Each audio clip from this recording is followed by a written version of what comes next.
Welcome to the Spent the Rent podcast. I am your host, Patty Rose. My guest today is Democratic candidate for Congress, Doyle Canning. Doyle, welcome to the show. Hey, good morning. Thanks for having me. So this is the second time that we've met with you, first time remotely. These interviews are interesting. I'm really glad you're doing this because I want, with this final push, we have, 3 weeks, is that correct? Until ballots are due in. We should be getting them in the mail soon. And I really am a fan of yours, and I really like what your campaign is about. So I wanted to talk to you more at length. Hopefully that some of my audience can get one last taste of what you're about, and then hopefully they'll vote for you in 3 weeks. Thanks for having me on the show. This is the last week to register to vote. It's really important. And if you have moved recently in the past few years, you also want to check that your address is updated. And this is the last week you have to do that. The deadline is April 28th. So I want to put that out right at the top of the show. While you're listening, go online to Canning for Congress /register to vote. It'll walk you through how to update your registration, affiliate as a Democrat so you can vote in the primary, and just make sure you're good to go to get your ballot. Cool. So we'll put a link in the show notes, and I'm going to repeat this a bunch throughout this episode.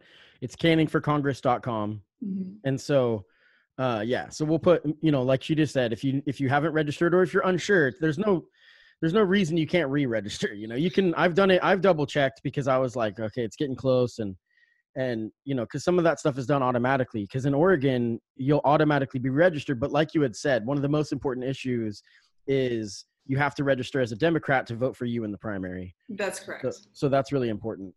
So yeah, definitely make sure to do that. You can also go to vote.org, but go to canningforcongress.com. That's the one we want you to check out. So let's start out assuming that people that are watching or listening to this had not heard the first time that you were on. You came on back in January. You were my first interview 2020, and little did we know what 2020 was going to bring. But so that there's a few things that have changed and evolved as your campaign has grown. So why don't you tell us about your platform? There's really four main things that you put on your website: climate change, affordable future, immigrant rights, and taking on corporate power.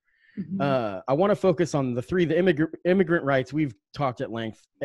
I think that it's important we talk about the future stuff. And I'm going to ask you specifically about taking on corporate power. But in your words, explain to us your platform. Sure. Well, I've spent my entire career, the last 20 years, working as a community organizer and supporting and standing with communities that are fighting to make a better life and stop corporations from polluting the environment, exploiting workers, stealing wages. I take on big corporations and use people power to win, and that's who I am. My platform is a reflection of those deeply held values, and I'm running because we need and we deserve representation that is not beholden to the interests of big corporations and lobbyists, but is standing with the people of this district of Southwest Oregon and ready to take a stand in Washington for the change that we need. And so my platform, you mentioned an affordable future, that becomes all the more resonant and relevant right now in the midst of this pandemic crisis and resulting economic fallout that we're dealing with.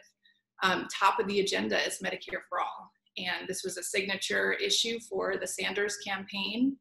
And it's a signature issue for me and is widely popular all over our district, amongst Democrats, amongst Republicans, amongst independents. This is what the people want. This is what we need. It's what we've been fighting for years. And why isn't it getting done? Because we have elected representatives who are taking campaign donations from the health insurance industry and big pharmaceutical companies who benefit from the status quo of our brutal healthcare system in this country. And every other industrialized nation in the world has figured this out. The only thing that is standing in our way is the lobbyists and the big money in politics that wants to block this change from happening. And that's why I'm running. And so unlike my opponent, I don't take money from the health insurance companies. I don't take money from big pharmaceutical companies. I don't take money from lobbying groups that are explicitly committed to stopping single payer. That is their purpose. That is their mission. And my mission is to secure healthcare as a human right in this country. Yeah, and I'd say that's like probably my number one issue, that and climate change. So continue. Another element of fighting for an affordable future is housing. We've been out knocking doors and talking to voters since, for many months, not now during the stay-at-home order, of course, but prior to that. The best conversations I had with voters and that our volunteers were having say, what's on your mind? They say housing. The cost of housing in Eugene, Springfield, but also in Corvallis, also in Coos Bay. This resonates across our district. People are struggling to afford to pay for housing in this community, and that is because of a broader economic system that has created such a gulf of wealth between the very richest 3 families in this country, as Bernie Sanders often says, control more wealth than the bottom half of Americans. The housing struggle that we have is related to that broader economic inequality, but there are also really specific policy changes we can make to change that. And so I support Senator Sanders' bill that will invest $1 trillion in building 8 million new units of housing in this country, public housing and also permanently affordable housing. This is something that our district needs now. And we are the nation's capital of homelessness. We have more people in Eugene living unhoused per capita than anywhere in the country. This is a shameful distinction, and one that will only change when we have real political leadership on this issue. There is certainly more that the city and that the state of Oregon can do around homelessness, and should do and must do. But our housing crisis is symptomatic of broader structural forces that can only change with national leadership. The West Coast is the fastest growing region in the country for homelessness. The pressures that we feel here are related to the skyrocketing costs in California and Seattle. And so we can't change this until we really take on the housing crisis nationwide. And that's what I'll do when I represent this district in Congress. I'm going to be addressing the housing issue with a guy, Thomas Fiorelli. I hope I'm saying that right, who is a housing advocate, and we'll be doing that in May, maybe still remotely, but that's been on the books now for over a month, scheduled at least. And so that'll be really good. And we'll get to really in depth on that. And I'll definitely send that one your way, and you can hear what he has to say as well. Thank you. You had mentioned Bernie Sanders. I want to address one of the reasons I continue to be a fan of your campaign. I mean, you had my vote pretty early on because I just do whatever James Barber says, but no, but you had posted something on Facebook that was really heartfelt. And one of the things for me and for a lot of people, when Bernie Sanders left the campaign, it was really an end to hope for a lot of people. And you had posted something very optimistic. And if you can remember that, can you kind of touch on what it was that you had said briefly and what your message is to people that had supported Bernie Sanders? Before you answer it, I want to say one thing. For people that did support Bernie Sanders, local politics actually matters more than anything. And so here's a chance that you're still in the campaign. You're still you're a viable candidate, that if you are a Bernie Sanders supporter, you can vote for Doyle Canning in District 4 for Oregon. And she's pushing a lot of the stuff that he was about. So then I'd like you to touch on that Facebook post if you could. Mm-hmm. Sure. So after Senator Sanders suspended his campaign for president, a lot of our supporters were feeling pretty discouraged because they also supported Bernie. I want to say, our coalition is broader than Bernie. 100%. And we're going to get into that in a bit. Yes.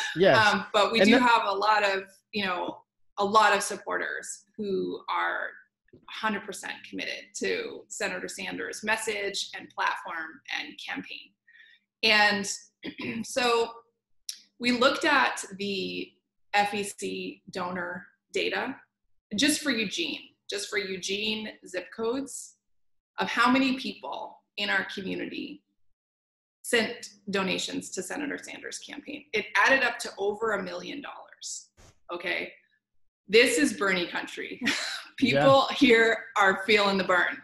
And when I went through that data and I looked at the occupations and workplaces of these folks. We're talking about a checkout clerk at Fred Meyer. We're talking about a teacher in 4J schools. We're talking about a nurse. We're talking about a bartender. We're talking about someone who works at Target. We're talking about scientists who work in labs at the university, and professors and grad students. We're talking about a very diverse working class coalition that is behind Bernie's platform, behind it so much that they were sending money to Bernie every month from a hard-earned paycheck. And that is really moving and really speaks to the power of this movement here in our community. And so I spent some time calling these folks and introducing myself and just saying, hey, you know, how's it going? Bernie has suspended his campaign. And this was, you know, in the midst of the pandemic as well. And I talked to, for example, a bartender who was like, you know, I got laid off. I work a full-time job, and I was all in for Bernie because I don't have health care. And now I feel like I never will. Yeah. And I said, hey, you know, I know this is really tough, but I'm here building this movement, and we need you in it now. And we're fighting for all the things that the Sanders campaign was fighting for. Medicare for all can't happen without Congress, okay? Even if Bernie was president, there would still need to be a majority in Congress that wasn't just okay with it in theory, but was really fighting for it. And that's who I am. And so, you know, we brought in a lot of new volunteers in those conversations, folks who had volunteered on the Bernie campaign or who had wanted to but never did, but wanted to have that experience of being part of a political movement. And that's what we're doing now. And we've got a really strong network of volunteers all over the district who are reaching out to voters every day. Well, the work you've done on the Jordan Cove pipeline too, or fighting it, correct? Yeah. And so, but the work you've done in that area, I've been following that, and you're reaching out to people that probably have never voted for a Democrat, that definitely now you have their support. And so that gets us to the next question, talking about your opponent and the Register Guard article. The Register Guard has endorsed Defazio, and they had a quote saying, "It's not the time for the left to vote out Defazio." Now, it seems familiar to a lot of people, the electability argument. And, you know, it's funny because with people that supported Bernie and Biden, and we're not going to talk a ton about that, but it's the same kind of thing where people are like, it's not the time. Now let's not rock the boat. Let's not give the people anything they want right now, because that'll motivate things too much. You know, this is just such an argument that's been used for so long. And the article was pretty scathing. I mean, they called you a neophyte and some pretty harsh words, you know. So speak on that a little bit. How do you combat the argument that you're an unelectable individual? Well, I had a different read on the Register Guard endorsement of Defazio. Yes, it said that I was a neophyte. A neophyte means someone who's new to something. I mean, that's a fact. It's not necessarily pejorative. And it also said that Defazio isn't the sort of representative who will make seismic changes in Washington. Right. He's a reliable defender of the status quo, essentially.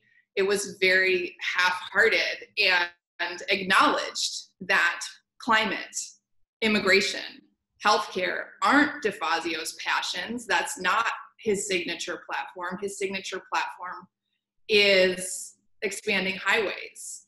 And, it essentially urged readers to cast aside their concerns about the most pressing issues facing our community and our country today, and, continue to support someone who's been in office for 33 years because they've been there for a long time. I didn't find it terribly a ringing endorsement. Sure, I agree. So, one of the things that endorsement pointed to, which has become a popular talking point from those who oppose my campaign and my candidacy is that this district is very closely split between Republicans and Democrats, and to run a progressive like me in this district is to risk Republicans taking over. And that is, the fear tactic that is being used to dissuade people from supporting me. I called the voter yesterday who answered the phone and said, Doyle, I support everything you stand for. I am, 100% in agreement with your platform, but I'm not going to support you because of the Republicans. And he hung up. And so this is a very effective way to neutralize progressives and to make progressives feel afraid that we can't win. But here's the thing. This district is not like, they say like it's not like the Bronx and Queens where Alexandria Ocasio-Cortez is from. And it's certainly not. It's different. We are a unique place and we have our own quirks and characteristics here in Southwest Oregon. And we have to look at who won the primary for president in 2016. And that was hands down Bernie Sanders. Bernie Sanders won against Clinton in Lane County and Benton County by 31-point margins. Right. These are monster margins that are unheard of in politics. Now, he also won in every county, Douglas, Curry, Coos, all of them by double digits. So the Democratic electorate in this district is progressive. Like I said, this is Bernie country. And the Cook Political Report, the crystal ball, the analysts who predict elections rate this district as safe Democratic, likely Democratic. Like this district isn't going to suddenly become Republican overnight. Right.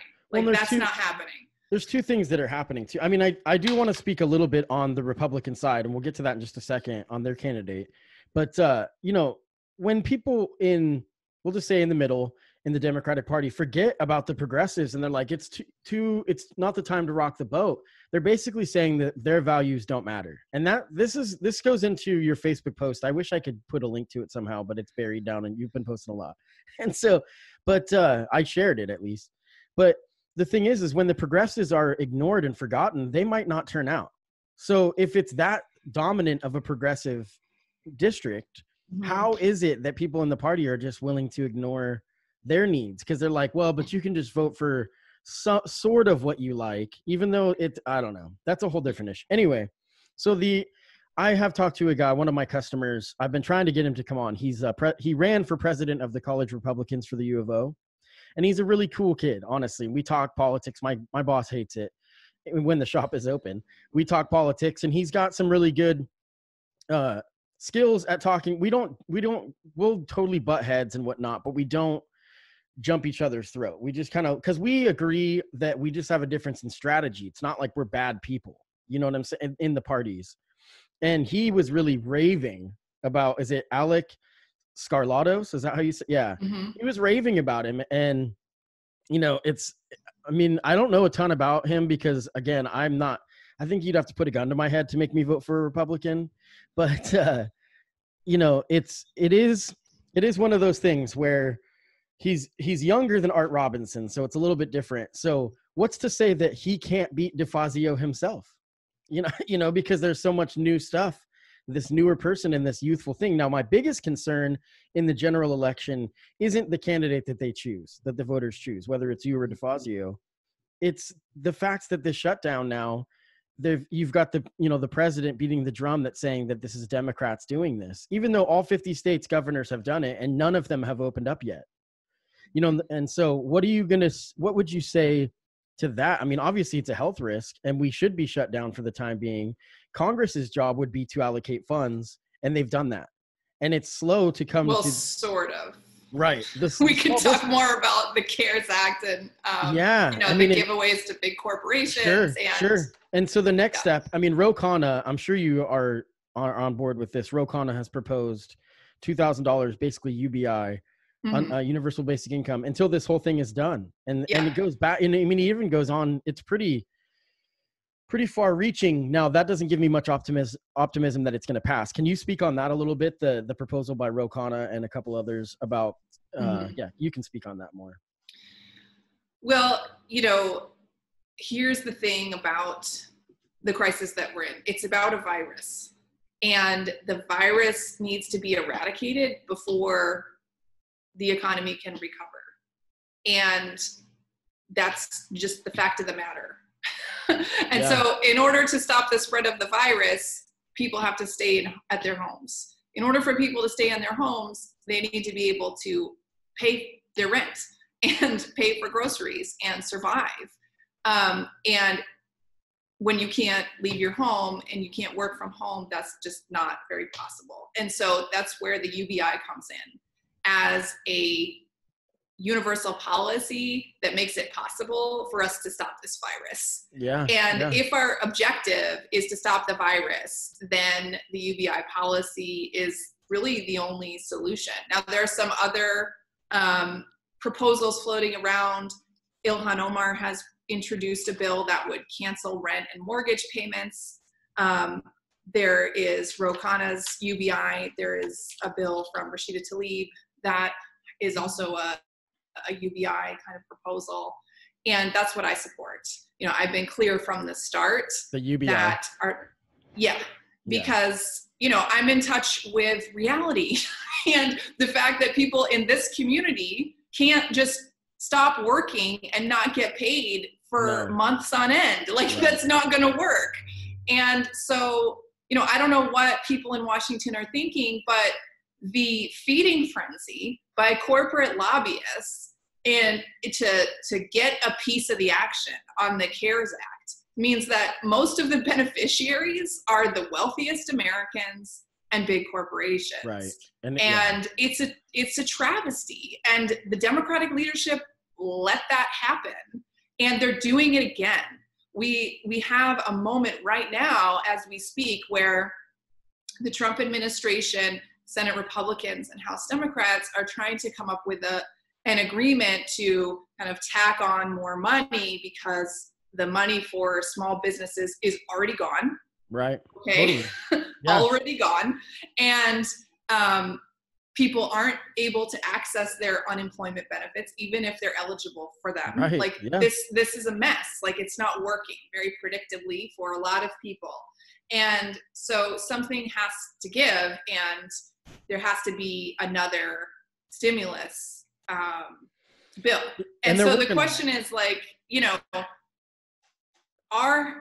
is Democratic leadership, my opponent included in that, he is a member of the Democratic leadership, going to actually use the leverage that they have as the folks who control the purse strings in Congress to make sure that we get what we need to survive? And so far, the answer is no. And, this is why I'm running for Congress, because what good is an opposition party if they're not willing to put up a fight? And the terms that were agreed to in the CARES Act that the House Speaker and my opponent crowed about, saying there are guardrails, there's going to be oversight, this won't be a slush fund for the Trump administration.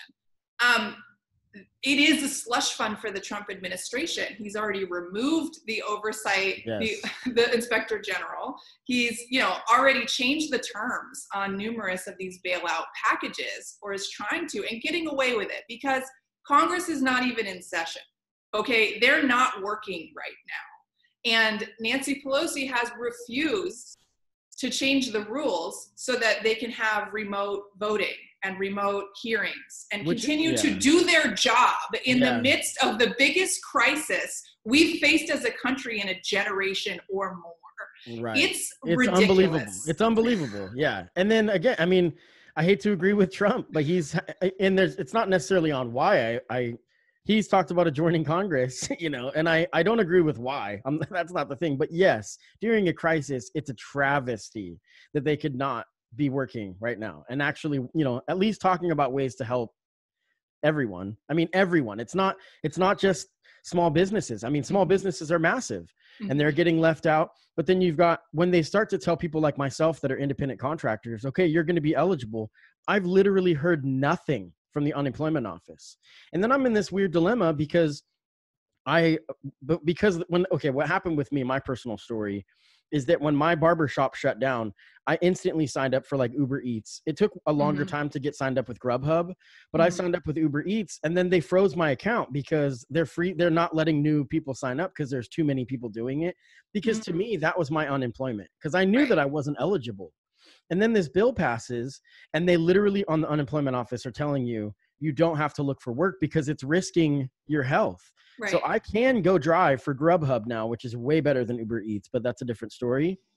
They actually they respond to you. Anyway, long story short, I'm not willing to take that risk. Actually, my girlfriend is like, like you're not doing it. And then going out and then coming back in with whatever you might have gotten, the exposure. And so at what point do I just give up and then go in? And then a week later, I'm going to get a call from the unemployment office. That's like, you could have worked this entire time. There's so much conflicting stuff going on. It's really frustrating. And my biggest fear, because I've seen how things go in politics, is that Republicans are going to use this as a talking point that Democrats did this to you. Right. That's already started. Yeah. Yeah. And it's effective. And what do you do in that moment?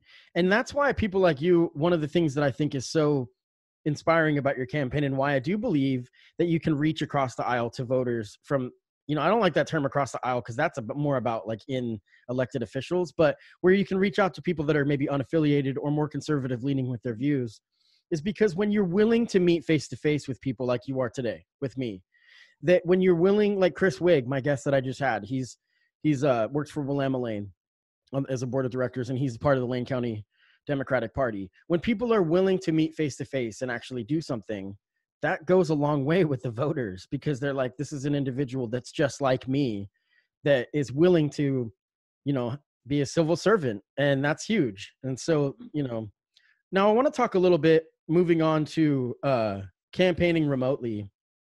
And yeah, some of the things that you've done are pretty neat. And we can talk about each one.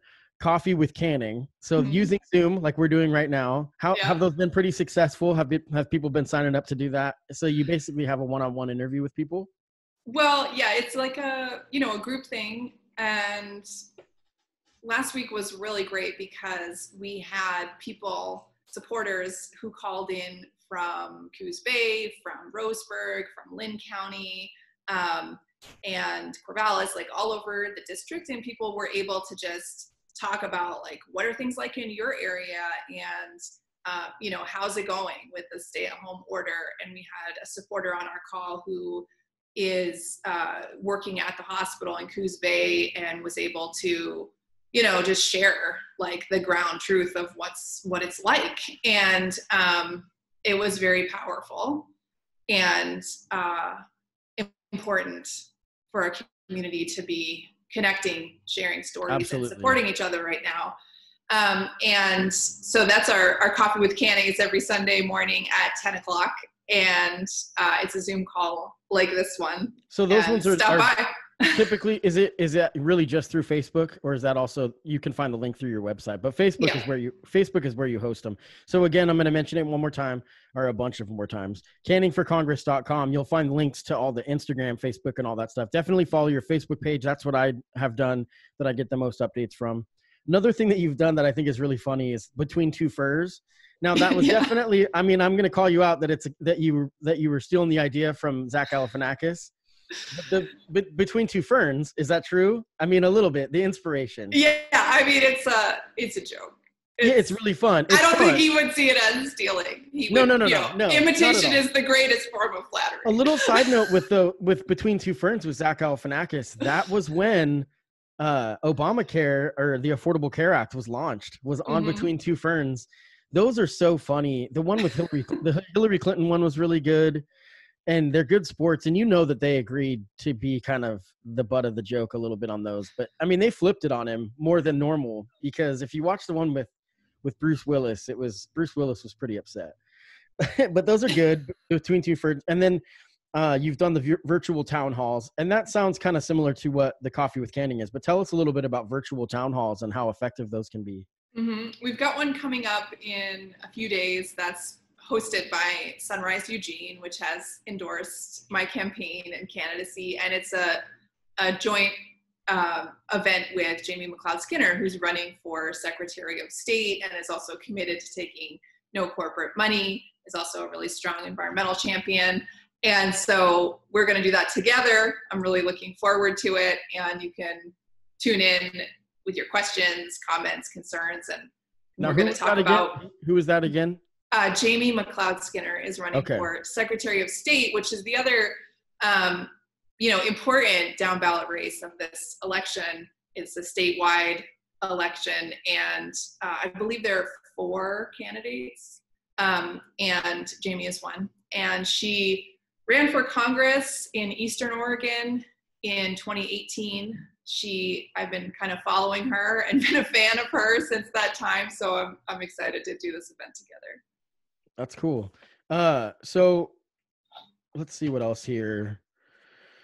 This has been such a trying time, and I'm really inspired by watching what you've done, what you've continued to do campaigning and not letting it kind of get to you. I mean, it shows, back to the Ro Khanna thing, talking about UBI, when you get, I don't want to be ageist by saying this, okay, but I will just say stagnant. It has nothing to do with age. People that are politicians that are stagnant, that have been in office for so long, when you get fresh blood and younger, youthful thinking people, forward thinking, there's things that they address that are so important. Because with the UBI proposal that Ro Khanna has, PayPal and Venmo and ways to get your money, they've thought about things that people aren't addressing. And I think that's really huge. Rashida, her proposal was like an EBT card, basically. Yeah. Like, there's already a system of administering funds to families. We can scale it, we can use it, and get it in the hands of everybody. Because here's the reality. The folks who are most vulnerable don't actually use banks. And that's why check cashing places in this neighborhood, are so popular and prevalent. And a lot of folks are, who really need this support, trying to send them a check is going to delay the delivery of that support for so long that, they're going to fall through the cracks. Like, time is of the essence here. Right. And this virus is spreading, like the casualties are mounting every day. Yeah. And so any kind of red tape, like, we need to get rid of. And that's why I support the UBI proposal. Now, my opponent is opposed, saying like, well, that means that, millionaires would get this check too. Ro Khanna's proposal does have an income cap. I don't remember what it was. It might have been. I could be wrong on this, but it's a lot. I mean, and so, but for me, it's like, tax that back next year. Like, tax that back when it's over, from the highest income earners, if it means we can get it out faster to the lowest income people. Right. Okay. Like, what matters right now is saving lives. And that's the objective. And saving the economy as well. I mean, they keep talking about opening up the economy, but what's going to happen when we open up and then people are then like, whoa, wait a minute, this was a bad idea. And this isn't something that I don't want, because like I had said before, you get the president beating the drum saying that this is Democratic governors that are doing this. What's going to end up happening, and I know this is going to happen, is some of the more conservative states are going to reopen, like Texas, are going to reopen, and they're going to be like, oh crap, this was a mistake. It's so frustrating, and nobody wants anybody to open up as a test run to prove us right. Because I don't want, contrary to belief, one of the things that makes me a progressive is that I care about everybody, even the people that hate me. I mean, I care about everybody. That's why I always love the patriot argument. People are like, you don't love this country. I'm like, no, I love everybody, like human beings. It doesn't matter if we have different views. So I'm not I'm not demonizing these people for having different viewpoints. They're wrong. no, and not on everything. I mean, there's things where, like you had said, in this area in Oregon, we have such kind of mixed views. We've got a lot of conservatives. I live in Thurston. All my neighbors have different viewpoints than I do. But one thing that we can agree on is that we love our families, we work hard, and we care about each other in different ways. And so that's really important. Well, Doyle, this is really cool. I'm going to say it one more time. Doyle Canning for Congress, or canningforcongress.com. The link is in the show notes as always. It's really, really important for my listeners to throw their support your way. Follow her on Facebook and Instagram and, everywhere. And so that's really important. The dates, let's talk about some dates. Okay. So the 28th is the last day to register. So we're going to actually lie to people and say the 25th. No. So this is this week, guys. So when you're done with this, go to canningforcongress.com, re-register, just to make sure that you're registered as a Democrat. I understand right now. Current address. For a lot of people, I understand right now that they're like, I'm so frustrated with the party. Well, join the club, but I'm still registered with the party because I want to, show my support to you and some other people that are running as well. That date, and then the election is what date? It's May 16th? May 19th is your last day to vote. So people are already voting in this election, which is pretty exciting. Ballots have already been mailed to people who are overseas and absentee. Okay. You here in the district listening, you're going to get your ballot at the end of April. They're mailed at the end of the month, and it's going to come in the mail. Yeah. And you get to fill it out and mail it back. Postage paid. It's so easy. This is what should be happening all over the country. Everywhere. There's no question. So I got an exciting thing coming up too. Because of the interview that I did with you back in January, I had someone from Albert Lee's campaign reach out to me. He is running for District 3, I'm pretty sure, which is Multnomah County up in Portland. And so I'm excited because I don't know why they want to do it, because my audience is primarily Eugene, but there's a few people. But what I'm excited about is to show that there's people from different, socioeconomic backgrounds, from different diverse backgrounds. He's an African-American man that share similar views. He's a different candidate than you, but I'm sure that you guys fall in the same area on a lot of things. And so it's really neat. And I've only seen a little snippets with him. He did an interview on Oregon News and Views with Alan Zundel, which is a cool little show to watch. If people don't watch that, I encourage them to. But, I'm using that as talking points. There's a lot of crossover, and it's really cool. Alan and I have built a cool friendship. He's actually asked me one thing I want to say before we get out of here. I don't know if I'm supposed to say this, but he asked me if I wanted to become a voting member for Social Advance, which is an honor because I've never been included in these kind of things. And as I've started to open it up to have guests like you and different people, Chris Wigg and some local politicians and whatnot, people are starting to kind of throw me into their club, which is really cool. And Alan also has been incredible. He donated some money to the podcast to help me get through this tough time. And that is one thing I'd like to say. If you'd like to help me, because I'm not working, because I don't have unemployment, you can go to the podcast website, strpod.com/sponsors. Any of those donations, I'm going to pay taxes on them. So to me, it's income, because this podcast has, in 2 years, I've built it into something that is profitable, which is insane. So it's a really huge deal. But if you'd like to be an individual sponsor, anybody, you can go to strpod.com/sponsors. I'll put the link in the show notes. Yes, definitely important to support our artists and content creators right now. We couldn't get through quarantine without you. No. And hit the Venmo for sure. Yeah, it's pretty cool. That's the Ish. Joey Helpish, a good friend of mine, has a new online venue, and he's really innovative. And it's been a real hit where people are temporary admins of the Facebook page. And so they jump on and they broadcast live performances, and every night it's different people. It's really cool. It's really cool. And he's been asking me to do my podcast on there. And I think I might do a weekly episode where we'll drop that on his venue. It's pretty neat. Well, Doyle, this is really cool. What do you have going on today? 3 p.m. today, you have phone banking. I know that was one thing. We have a training, 3 times a week. If you want to get involved in the campaign and volunteer from home, we need you. Now is the time. This election is going to be won or lost the next few weeks. Right. And it depends on how many people we can contact. We know when we reach out and talk to people and tell them about the campaign, they're on board. So that's all we got to do. And we need your help doing that. We would be out knocking on doors right now if we could, but we can't. So it's all about calling people and texting them. And it's easy to do. We have a dialer. It's not as fancy as the Bernie dialer, but it's the same kind of idea. And there's a training today at 3 to learn how to use it. We offer that training 3 times a week. And we have 3 volunteer shifts every day. So please join us and get involved. If you've never done it before, That's awesome. Most people volunteering for our campaign have never been involved in politics before and are jumping in because this election matters. And we have an opportunity with this campaign to send a message that, you know, the Bernie movement is strong in Oregon.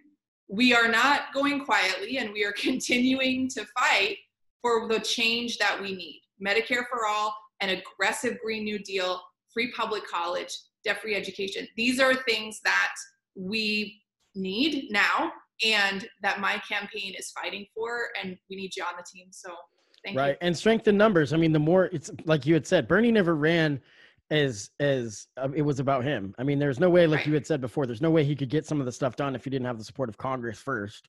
Right. And so the more people like you that we get, and people like Albert Lee that we get in office, the more that we can actually get Medicare for all to become a reality. So it's that, like you said, we're at the final crunch. So all hands on deck. And so that gives me a segue to the song that I chose to play at the end of this episode. This is a song off my most recent EP release. It's called From the Dead, but the song is called All Hands on Deck. So this is me, Patty Rose, with All Hands on Deck. Doyle Canning, thank you very much. Thank you. Have a good day. Bye. Stress and the guilt, anxiety, constantly feel like it's burying me. Smooth sailing, sobriety does not exist. What's carrying me is the weight of my support system, my foundation, my place to rest my anguish. It's time that I relinquish all power over fighting back. There we were, all hands on deck. Look to the right, look to the left. I see the reason I am blessed. All power over fighting back. There we were, all hands on deck. Look to the right, look to the left. I see the reason I am blessed.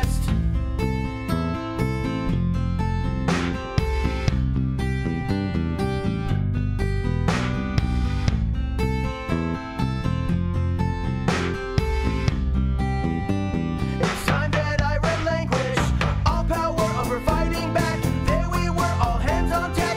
Look to the right, look to the left. I see the reason I am blessed. All power over fighting back. There we were, all hands on deck. Look to the right, look to the left. I see the reason I am blessed.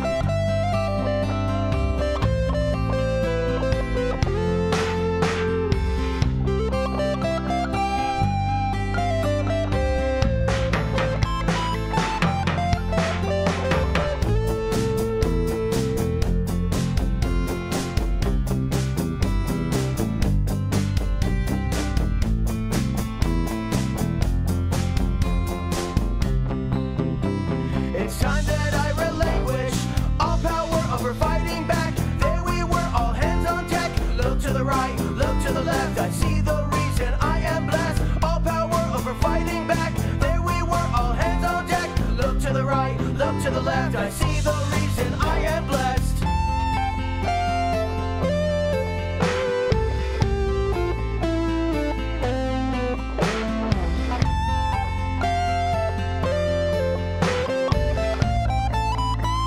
It's time that I relinquish all power over fighting back. There we were, all hands on deck. Look to the right, look to the left. I see the reason I am blessed. All power over fighting back. There we were, all hands on deck. Look to the right, look to the left. I see the reason